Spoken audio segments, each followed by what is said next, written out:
From all of us at Everyday People's Voice, we welcome you back to our YouTube channel. Thank you for staying tuned. It may interest you to know that President Bola Tinubu has forced the INEC chairman, Professor Yakub Mahmood, on retirement immediately. But there are things going on. This video you're about to watch, it's something like an eye-opener. Instead of me to believe this thing that happened in this video you're about to watch now, I'll rather buy land in Lagos without documents. You see, as he not favor him again, he won't repair him. But I think it's too late to cry when the head is off. Professor Mahmoud Yakub is trying to do controlled damage to Nigerians, hoping he will walk freely in the streets someday after he don't sell Nigeria give Tinubu. So now, you remember to reform electoral proposal. If I may ask you, if you were still in power, will you remember that, Professor Mahmoud? If the legislature refuses electoral reforms into law before 2027 general election, then revolution is imminent by Nigerian youth and citizens. But as for me, if there is no comprehensive electoral reform prior to 2027 general election, there should be no need conducting the elections because it will amount to waste of public resources once again. Rather, they should just declare APC the winner and save Nigerians the inconveniences to go out to vote. Because they will say, go to court every time. My country people, without wasting much of your time, let's go into this video and please watch it to the end. I will see you after this video. Thank you very much. Mr. Barry Andrews, the EU Ambassador to Nigeria, Mr. Gautier Migno, the team lead, and other experts on the follow-up mission, other officials of the European Union delegation to Nigeria, national commissioners of INEC, other senior officials of the Commission, the chairman and members of the INEC Press Corps. Mr. Andrews will be glad to hear that as a Commission we have one of the most vibrant INEC press corps, one of the most vibrant press corps in the country. We have over 100 media organizations represented on the INEC Press Corps, and they have been wonderful people covering our activities, whether they're electoral or election activities. Ladies and gentlemen, it is my pleasure to welcome the European Union Election Observation Follow-up Mission to Nigeria. In the tradition of the European Union, the head of the Election Observation Mission also leads the follow-up mission ahead of the next general election, basically to monitor the implementation of the EU recommendations halfway between the last and the forthcoming general election. This is the third time that the present Commission is receiving such a mission. I recall that in 2017, we received Mr. Santiago Fisas, who led the EU Election Observation Mission to Nigeria's 2015 general election. Similarly, in 2022, we hosted Maria Arena, who led the EU Election Observation Mission to Nigeria in 2019. Today, we are glad to receive Mr. Barry Andrews, who led the EU mission to the 2023 general election. In 2019, the EU Election Observation Mission made 30 recommendations, out of which 11 were specifically addressed to INEC. 3 of them were classified as priority recommendations, while 8 were considered as general recommendations.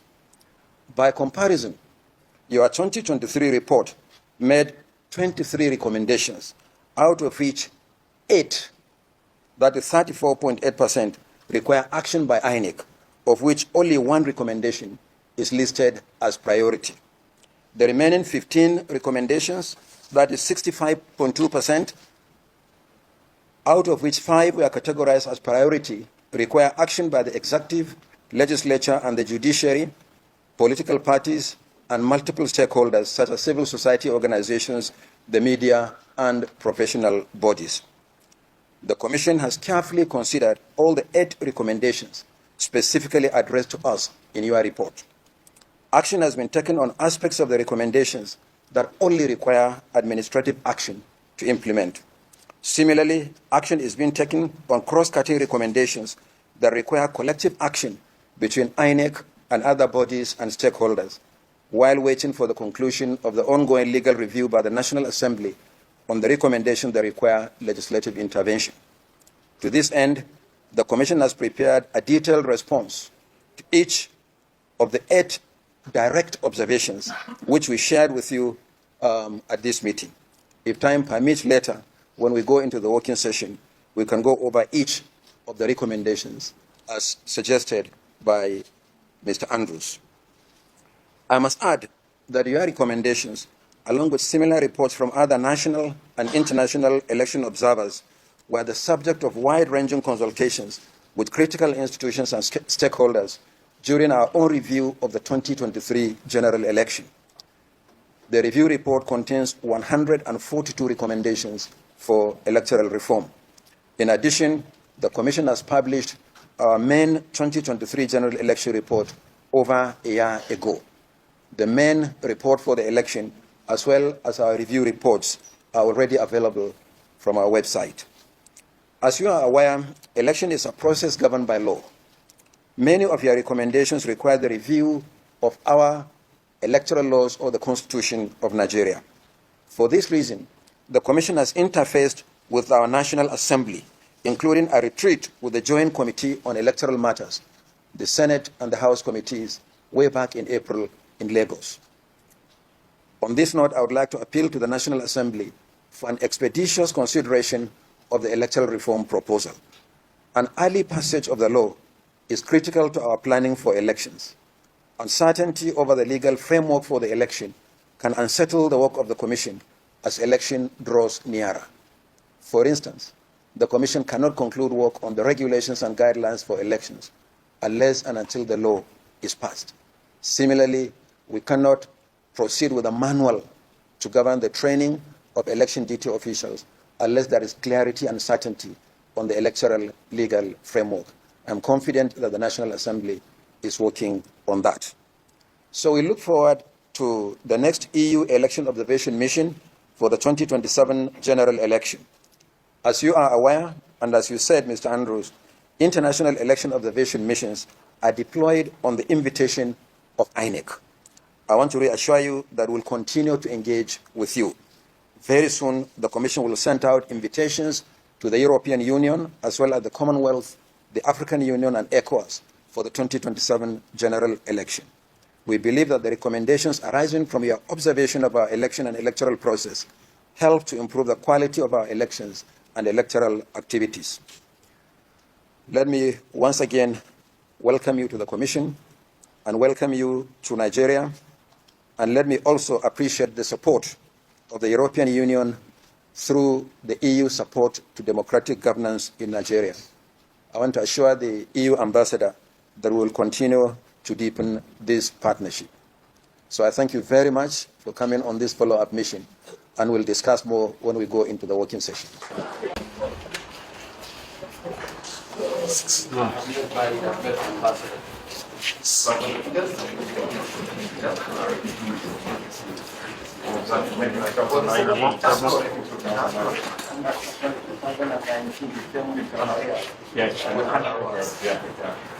How is she?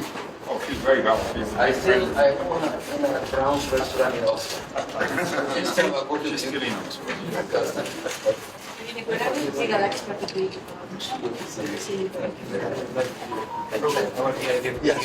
Yes. Thank you. Do I know you now? Look.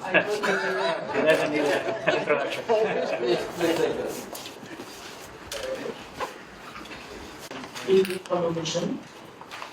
His Excellency, the EU Ambassador to Nigeria. Good morning. Good morning to everybody. Honourable Professor, Honourable Commissioners, Ambassador, colleagues from the European Union and friends, and ladies and gentlemen of the media. It's a huge honour to be back in Nigeria.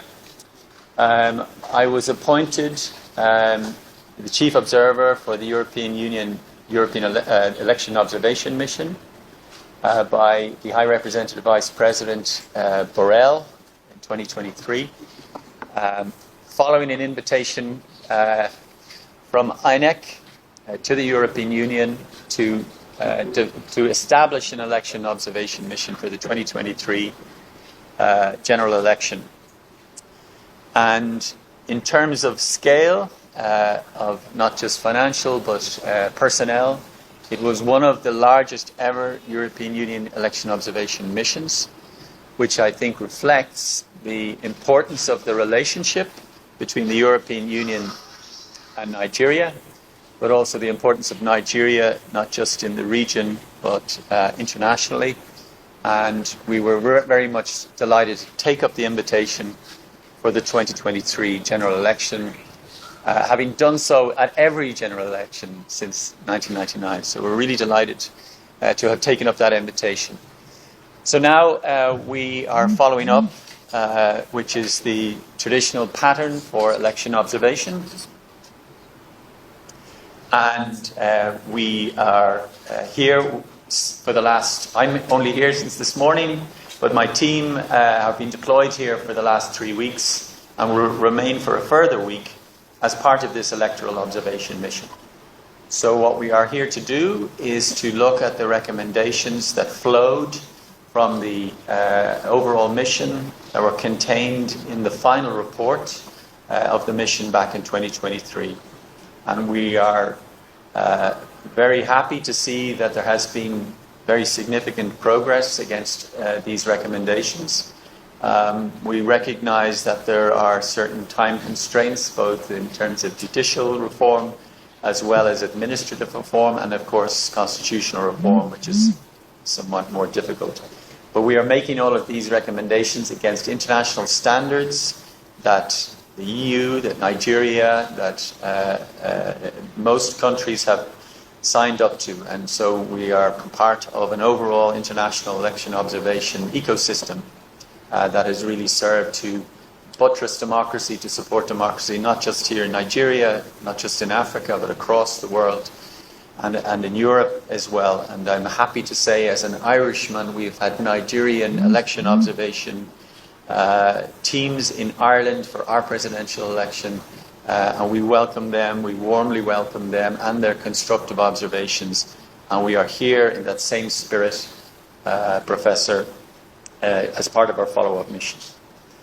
So INEC has obviously carried out its own review of the 2023 elections, and we'll be looking forward to hearing what you have to report on the recommendations and the follow-up and implementation of those recommendations since 2023.